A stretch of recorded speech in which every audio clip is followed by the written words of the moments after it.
अंधकार मध्य थिलु जीशु को जानी नथिलु सेही समय आमे माने अन्य देवता मानकर सेवा उपासना करूथिलु आम निज इच्छा रे जीवन यापन करूथिलु जेतेबेले आमे जीशु ख्रीष्ट को जानिलु पाइला पोरे आमर परिवर्तन जीवन आसीबा दरकार से माने जेपरि परमेश्वरंकर निर्देश परमेश्वरंकर प्रत्यादेश पाई अन्य पथ देई गले आमे माने मध्य सेही भली जीशु को पाइला पोरे आंभ मानकर पथ अलग हेबा दरकार। Hallelujah, hallelujah, hallelujah, hallelujah, hallelujah, hallelujah.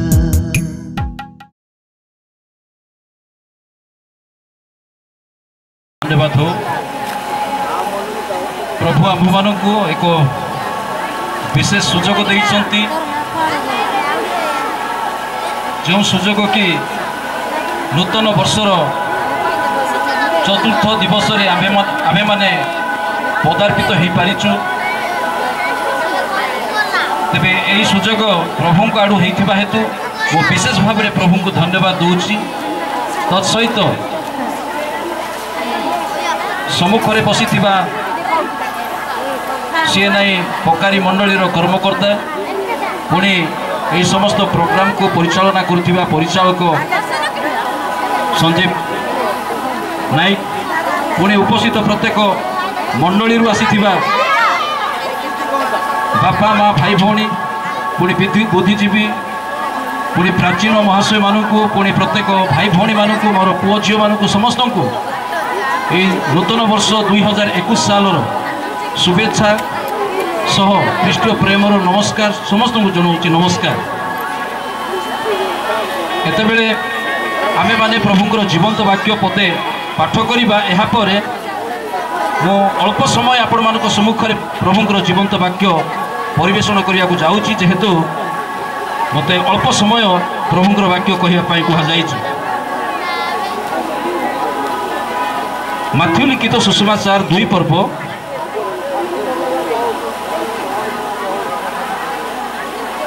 12 पदरे लिखा जाए। माथ्यू लिखित सुसमाचार 2 पर्व 12 पदरे लिखा जाए परे हेरोदंक निकटकू बाहुड़ी न जावाकू स्वप्न रे प्रत्यादेश पाई से माने अन्य पथ दे स्वदेश को प्रस्थान कले। आउ थे पुणी पढ़ुची परे हेरोदंक निकटकू बाहुड़ी न जावाकू स्वप्न रे प्रत्यादेश पाई से माने अन्य पथ दे स्वप्न रे स्वदेश को प्रस्थान कले। प्रभु ताको पठित वाक्य श्रवण रे बुझिया पाए हम समस्त को आशीर्वाद करंतु। आमे प्रार्थना करिबा किछ समय। मंगलमय प्रेमिक स्वर्गस्थ पिता एतेबेले आमे माने तुमर जीवंत वाक्य जहाँ पाठ करिचु से वाक्य किछि समय शिक्षा करिया को जीवु। ए समस्त वाक्य आम मानकु तुमे कथा कुह जेपरि आमे माने तुमरी वाक्य श्रवण करिबु हृदय रखिबु वाक्य अनुसार जीवन यापन करि पारिबु। उपस्थित प्रत्येक को तुम आशीर्वाद करो। आजिकार समस्त कार्यक्रम को तुम समर्पण करी समस्त प्रार्थना जीशु को नाम उत्सर्ग करुचु। आमेन। समस्त कहवा कि हालेलुया हालेलुया हालेलुया। 2020 साल डिसेम्बर 25 तारीख हूँ आम मानकर परित्राणकर्ता जन्म दिवस जहाँकि सारा पृथ्वीर समस्त विश्वासी विश्वासिनी माने पुणी जो माने जीशु को विश्वास करना ग्रहण करना एमाने मध्य ए समस्त विषय जानी एवं से माने मध्य स्वीकार करुछंती आ विश्वासी माने प्रभुंकर गौरव महिमा प्रशंसा करिसंती जेहेतु परित्राणकर्ता जन्म दिवस को समस्ते पालन करिसंती। जीशुंकर जन्मदिन पर जन्मदिन जितेबाला होइछि से समय गोटे विषय 2 पर्व लिखा जाइछि तारा देखी पंडित माने से माने पूर्व देश आसती जीशु को प्रणाम करने भेटा से माने पहुँची जाइछंती हेरोद राजा पाखक आ से माने हेरोदंक राजउआस को जिते पहुँची से माने कहउछंती गोटे विषय जिहुदी मानकर जो राजा जन्मग्रहण करी से केउठारे कारण आमे माने पूर्व देश में तारा देखी प्रणाम करने को आसीअछु। तेबे जिहुदी मानकर जो राजा जे कि परित्राण कर्ता तांकर जन्म क्यों स्थान रे मते से माने तारार अन्वेषण रे जीशुंकर अन्वेषण करछंती। तारा तांको बाट कड़े कि नहीं आओ जीशुंको अन्वेषण करछंती। हेरोद राजा को उवास को से माने पहुंची जाइछंती। आ हेरोद राजा ये समस्त विषय शुणी से चमत्कृत होउछंती, अबाक होउछंती जेहेतु से जने राजा। एथिपाई से चिंता करूछंती जे से किए मो तो जने राजा मो उपरे आउ किए गोटे राजा होइछि किए जन्म ग्रहण करिछि ए समस्त विषय जानिबा पाई से तांकर जाजक मानकु तांको ठारे जो लोक माने अछंती से मानकु से ए समस्त विषय कहिलो। तापर धर्मशास्त्र जतले खोला गला जना पड़िला जे जिहुदा प्रदेश बेथलहिम रे जे जन्म ग्रहण करिवे। तबे ए समस्त विषय से जानिला परे पंडित मानकु से कहिले जे आपण माने जानतु ताहांकर देखा पाइला परे पुणी आसी मते कहंतु आ मो मधे जाई प्रणाम करिमु। आ ए कथा जतबे कहिले से माने जाइछंती तारार निर्देश अनुसार से माने से बेथलहिम नाजरितर बेथलहिम गुहाळ घरे जन्म ग्रहण करिथिबार से माने जतबे जानि पारले आ जतबे से माने जाइछंती पहुंचीछंती जीशुंकु दर्शन करिछंती एवं दर्शनी मध्य देइछंती। अर्थात जीशुंकु दर्शन करिया परे किछि दर्शनी जहाँकि सुना कुंदरू गंधरस ए तीनोटी विषय से माने देइछंती। या परे से माने जतबेले निद्रा जाइछंती स्वप्न द्वारा तांकु प्रत्यादेश दियागला जहाँकि आम पाठ करिछु। पर हेरोदंक निकटकू बाहुडी न जिबाकू स्वप्न रे प्रत्यादेश पाई से माने अन्य पथ दे स्वदेश को प्रस्थान कले। ये पाठी करछंती कि स्वप्न रे परमेश्वर तांकू कहिले जे तुमे जो बाट दे आसिलो से बाट दे तुमे जीव ना तुमे अन्य बाट दे चली जाओ। या होची ख्रीष्ट विश्वासी मानक निमंते गोटे आह्वान। या होची ख्रीष्ट विश्वासी मानक निमंते गोटे निर्देश जहाँकि अन्य पथ दे जीवा निमंते तांकू कहा जाइछि। जेहेतु जेतेबेले आमे माने निरुपाय थिलु अंधकार मध्य थिलु जीशु को जानी नथिलु सेही समय आमे माने अन्य देवता मानकर सेवा उपासना करुथिलु आम निज इच्छा रे जीवन यापन करुथिलु। जेतेबेले आमे जीशु ख्रीष्ट को जानिलु पाइला पोरे आमर परिवर्तन जीवन आसीबा दरकार। से माने जेपरि परमेश्वरंकर निर्देश परमेश्वरंकर प्रत्यादेश पाई अन्य पथ देई गले आमे माने मध्य सेही भली जीशु को पाइला पोरे आम मानकर पथ अलग हेबा दरकार। आम मानकर पथ अलग हेबा दरकार। ख्रीष्टर मोर प्रिय बापा माँ भाई भौणी माने विशेष भाव में आजिकार युवा युवती मानक निमंते मु यह कहे आम मानकर गति को परिवर्तन करने दरकार। आम मानकर मति को परिवर्तन करने दरकार। आम मानकर जीवनी को परिवर्तन करने दरकार। जेहेतु परिवर्तन बिना आम मैंने कौन प्रकार ख्रीष्ट को पाई परिबा ना। परिवर्तन बिना कौन प्रकार आम मैंने ईश्वर को पाई परिबा नहीं। जेहेतु जीशु मध्य कहिसंती परिवर्तन हुआ पुणी पूर्व 6 मास पूर्व जे जगत में जन्म ग्रहण कले जे कि युवक जन से कहते मन परिवर्तन कर कारण स्वर्ग राज्य सन्निकट। अनेके कहते बाइबल विशारद माने वर्तमान जुगरे आम जो अच्छु यह हूँ विश्रामवाद ख्रीष्टर द्वितीयागमन समय। तेरे ये द्वितीयागमन समय आम जो पदार्पण करूँ आम मानकर परिवर्तन होगा दरकार। आम मैंने परिवर्तित होगा दरकार। आम जदि परिवर्तन होगा ना ताहले स्वर्ग राज्य अधिकारी हो पारिबा ना। एथिपाई आम मानकर समस्त विषय परिवर्तन होइछि। समस्त विषय मानकर परिवर्तन होइछि। आम मानकर पोशाक परिवर्तन होइछि, खाद्य परिवर्तन होइछि, घर द्वार परिवर्तन होइछि, समस्त विषय परिवर्तन होइछि। किंतु आम मानकर जीवनी परिवर्तन हो पारि नाही। आम मानकर पिला मानकर जीवनी जदि देखिबा से माने विभिन्न प्रकार पाप कार्य लिप्त रहउछंती, निशा सेवन करुछंती, गंजेई टाणुछंती, पुणी मद्यपान करुछंती, पुणी विभिन्न प्रकार पुड़िया पान पुड़िया जेते सब नाश ये समस्त विषय तांको ठारे रहिछि। पुणी अबाध्यता रहिछि। पुणी ईश्वर को ठारू से बहुत दूर को चली जाइछंती। एथिपाई एई नूतन वर्ष से मानकु आह्वान दिए ଖ୍ରୀଷ୍ଟଙ୍କର ବାକ୍ୟ ଏହା କୁହେ ପରିବର୍ତ୍ତନ ବିନା ସ୍ୱର୍ଗ ରାଜ୍ୟ ନାହିଁ, ପରିବର୍ତ୍ତନ ବିନା ସ୍ୱର୍ଗ ରାଜ୍ୟ ନାହିଁ। ଯଦିଓ ପରିବର୍ତ୍ତନ ଜାଗତିକ ଭାବରେ ହେଇଛୁ, ଆତ୍ମିକ ପରିବର୍ତ୍ତନର ଆବଶ୍ୟକତା ରହିଛି। ଏଥିପାଇଁ ମାଥ୍ୟୁ ଲିଖିତ ସୁସମାଚାର 8 ପଦରେ ଲେଖାଯାଏ, ଏଣୁ ମନ ପରିବର୍ତ୍ତନ ଉପଯୁକ୍ତ ଫଳ ଉତ୍ପନ୍ନ କର। ଅବ୍ରାହ୍ମ ତ ଆମ୍ଭମାନଙ୍କର ପିତା, ଏହା ମନେ ମନେ ଫଳ ନାହିଁ। ଏଣୁ ମନ ପରିବର୍ତ୍ତନ ଉପଯୁକ୍ତ ଫଳ ଉତ୍ପନ୍ନ କର। ଈଶ୍ୱରଙ୍କ ନିମନ୍ତେ ପ୍ରଭୁଙ୍କ ନିମନ୍ତେ ଆମେମାନେ ମନ ପରିବର୍ତ୍ତନ କରିବା ଦରକାର।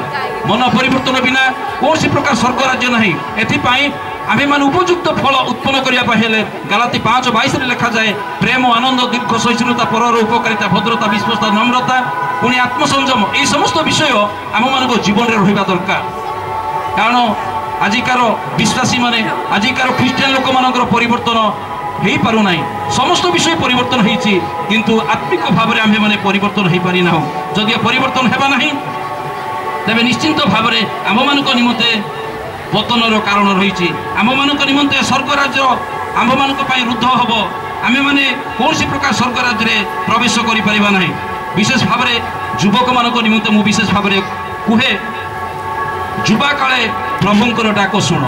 ଯୁବା କାଳରେ ପ୍ରଭୁଙ୍କର ଡାକ ଶୁଣନ୍ତୁ। ପ୍ରଥମ ସାମୁଏଲ 3:10 ଲେଖାଯାଏ, ପୁଣି ଯୌବନ ସମୟରେ ଆପଣ ସୃଷ୍ଟିକର୍ତ୍ତାଙ୍କୁ ସ୍ମରଣ କରନ୍ତୁ, ଯିଏକି ଆପଣମାନଙ୍କୁ ସୃଷ୍ଟି କରିଅଛନ୍ତି, ତାଙ୍କୁ ସ୍ମରଣ କରନ୍ତୁ। କାରଣ କିଛି ସମୟ ପରେ ଦୁଃସମୟ ଆସୁଅଛି। ଆପଣମାନେ ଏଇ ଯୁବକ ଅବସ୍ଥାରେ ସମସ୍ତ କିଛି କରିପାରୁଛନ୍ତି, କିନ୍ତୁ କିଛି ସମୟ ପରେ ସେହି ସମସ୍ତ ବିଷୟ କରିପାରିବେ ନାହିଁ। ଯଦି ଆପଣମାନେ ପରିବର୍ତ୍ତନ ହେବେ ନାହିଁ, ଯୁବାକାଳେ ପ୍ରଭୁଙ୍କର ଡାକ ଶୁଣିବେ ନାହିଁ, ତେବେ ନିଶ୍ଚିନ୍ତ ଭାବରେ ଆପଣମାନଙ୍କୁ ଲୋକମାନେ ତୁଚ୍ଛ କରିବେ, ଲୋକମାନେ ତୁଚ୍ଛ କରିବେ। ପୁଣି ବିଶେଷ ଭାବରେ ଲେଖାଯାଏ ପ୍ରଥମ ତିମୋଥୀ 4:12 ତୁମର ଯୌବନ ସକାଶୁ କେହି ମଧ୍ୟ ତୁମକୁ ତୁଚ୍ଛ ନ କରୁ। ବର୍ତ୍ତମାନ এই বিষয়କୁ ଯଦି ଚିନ୍ତା କରାଯାଏ, ପ୍ରତ୍ୟେକ ପରିବାରରେ ନିଜ ପୁଅମାନଙ୍କ ପ୍ରତି, ଝିଅମାନଙ୍କ ପ୍ରତି ଆମ୍ଭେମାନେ କ'ଣ ସବୁ ଚିନ୍ତା କରୁଛୁ? ଆମ୍ଭେମାନେ ତୁଚ୍ଛ ଜ୍ଞାନ କରୁଛୁ ସେମାନଙ୍କ ପ୍ରତି, ତାଙ୍କର ସମସ୍ତ ବ୍ୟବହାର, ତାଙ୍କର ସମସ୍ତ କଥାବାର୍ତ୍ତା, ତାଙ୍କର ସମସ୍ତ ଜୀବନୀ। ତେବେ ଆମ୍ଭମାନଙ୍କୁ କେହି ମଧ୍ୟ ତୁଚ୍ଛ ନ କରୁ। ଯଦିଓ ଆମମାନଙ୍କୁ ତୁଚ୍ଛ କରିବେ ନାହିଁ, ତାହେଲେ ପ୍ରଭୁ ନିଶ୍ଚିନ୍ତ ଭାବରେ ଆଶୀର୍ବାଦ କରିବେ, ପ୍ରଭୁ ନିଶ୍ଚିନ୍ତ ଭାବରେ ଆଶୀର୍ବାଦ କରିବେ। ଏଥିପାଇଁ ପ୍ରଭୁଙ୍କୁ ଆମେ ଭୟ କରିବା, ପ୍ରଭୁଙ୍କୁ ଆମେ ଭୟ କରିବା। ଆଇବ ପୁସ୍ତକ 28 ଲେଖାଯାଏ, ପ୍ରଭୁ ବିଷୟକ ଭୟ ଜ୍ଞାନର ଆରମ୍ଭ, ପୁଣି କୁକ୍ରିୟା ତ୍ୟାଗ ହିଁ ବୁଦ୍ଧି। ଆମେମାନେ ଜ୍ଞାନବାନ ହଉ, ପ୍ରଭୁଙ୍କୁ ଭୟ କରୁ, ଜ୍ଞାନବାନ ହଉ, କୁକ୍ରିୟା ତ୍ୟାଗ କରୁ, ବୁଦ୍ଧିମାନ ହଉ। ଯଦି ଆମେ ଜ୍ଞାନବାନ ହେବ ନାହିଁ, ତେବେ ପ୍ରଭୁଙ୍କୁ ଯଦି ଭୟ କରିବା ନାହିଁ, ଆମେ ଜ୍ଞାନୀ ହେଇପାରିବା ନାହିଁ। ପାଠ ଯଦିଓ ଆମ ଗାଁରେ ଅନେକ ପିଲାମାନେ ଗ୍ରାଜୁଏସନ୍ କଲେ, ବିଭିନ୍ନ ପ୍ରକାର ডিগ্রি ହାସଲ କଲେ, ତଥାପି ସେମାନେ ଜ୍ଞାନୀ ହେଇପାରିବେ ନାହିଁ। ପୋଥିଗତ ବିଦ୍ୟା ଯେଉଁଟାକି ପାଠ ପଢ଼ିକି ସେମାନେ ବିଦ୍ୟା ହାସଲ କରିଛନ୍ତି, କିନ୍ତୁ ସେଇଟା ପ୍ରକୃତ ବିଦ୍ୟା ନୁହଁ, ଜ୍ଞାନ ନୁହଁ। ପ୍ରଭୁଙ୍କୁ ଭୟ କରିବା ହେଉଛି ଜ୍ଞାନ।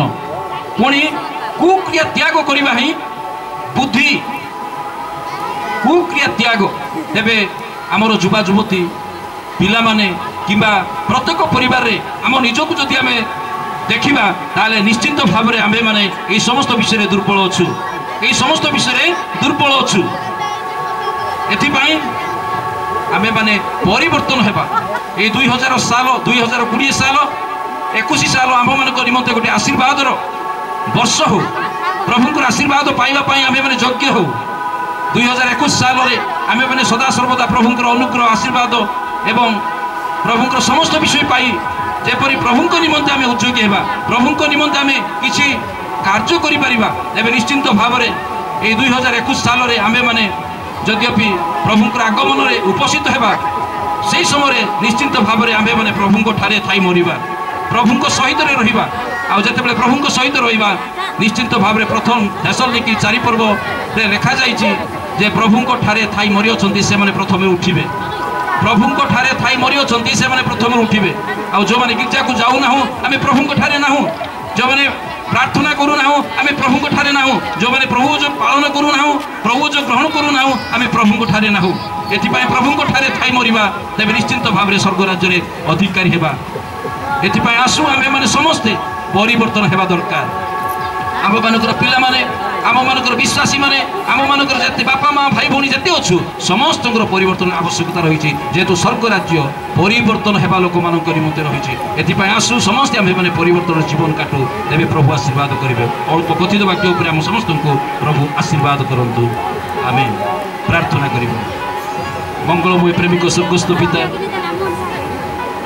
तुम्हें आम को दया कल आशीर्वाद कल तुम जीवंत वाक्य आम मान सम्मुखें तुम रखिल ये 2021 साल आम गाँव में प्रत्येक विश्वासी विश्वासिनी माने पकारी गाँव में प्रत्येक मंडली गुड़िक विश्वासी माने समस्ते जेपरी परिवर्तन जीवन काटबू तुम इच्छानुमति जीवन काटबू तुम वाक्य प्रमाण जीवन काटबू एपाई प्रभु तुम्हें आमको साहाय्य कर तुमरी निर्देश तुमरी कथा तुमरी इच्छा पूर्ण करने साहाय्य कर प्रभु तुम्हें दया कर। हाँ प्रभु विशेष भाव में आज जो कार्यक्रम सी ना पकारी मंडली तरफ कर कुनी कुनी पिला दे तुम से महत् उद्देश्य को तुम्हें साधन करने को जाऊच जो समस्त कार्यक्रम कर तुमरी गौरव सकाशे यही स्थान में शैतान कौन सी पराक्रम कौन सी कार्य कि कौन सी विषय जेपरी न हम ये प्रार्थना करुचु प्रभु तुम्हें आशीर्वाद कर प्रभु ये समस्त को प्रोग्राम को परिचालना करुवा भाई मानू तुम्हें आशीर्वाद कर मंडली कर्मकर्ता मानू आशीर्वाद कर एवं यही स्थान में प्रत्येक को तुम्हें आशीर्वाद कर आम उपकारी गाँ को तुम्हें आशीर्वाद कर गौरव महिमा संभ्रम तुमको दे समस्त प्रार्थना जीशु नाम मागुछु आमेन।